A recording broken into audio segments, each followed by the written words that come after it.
ഇന്ന് സംസാരിക്കാൻ പോകുന്ന വിഷയം തെരുവിൽ കിടക്കുന്നവർക്ക് വേണ്ടിയാണ്. നമ്മൾ എല്ലാ സ്ഥലങ്ങളും സഞ്ചരിക്കുമ്പോൾ എന്തോരം ആളുകളാണ് ഈ റോഡ് സൈഡിലൊക്കെ കിടക്കണേ, ഷെഡിലൊക്കെ കിടക്കണേ, തുണി വിരിച്ച് കിടക്കണേ, ഭക്ഷണമില്ല, വസ്ത്രമില്ല, ഒന്നുമില്ലാണ്ട്.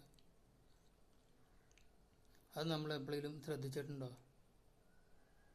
സർക്കാർ അങ്ങനത്തെ ആൾക്കാരെ ഒരു കാരണവശാലും തിരിഞ്ഞിട്ട് നോക്കുന്നവരില്ല. ഇവരെല്ലാം അന്യ സംസ്ഥാനത്ത് നിന്നുണ്ടെങ്കിൽ അവരെയൊക്കെ ഒഴിവാക്കുക. കേരളത്തിൽ നിന്നുള്ള മലയാളി ആരെങ്കിലും കിടക്കുന്നുണ്ടെങ്കിൽ അവരെല്ലാം ഇതാക്കി എല്ലാ പഞ്ചായത്തിലും അതിഥി മന്ദിരം ഉണ്ടാക്കിയിട്ട് അവിടെ താമസിപ്പിച്ചിട്ട് അവർക്ക് കാലത്തണിച്ച് വർക്കിന് പോവാം. വൈകിട്ട് അവർക്ക് വന്ന് കിടക്കാൻ പാകത്തിനുള്ള ഒരു സംവിധാനം എല്ലാ പഞ്ചായത്തിലും മുനിസിപ്പാലിറ്റിയിലും കോർപ്പറേഷനിലും എല്ലാം തയ്യാറാക്കണം.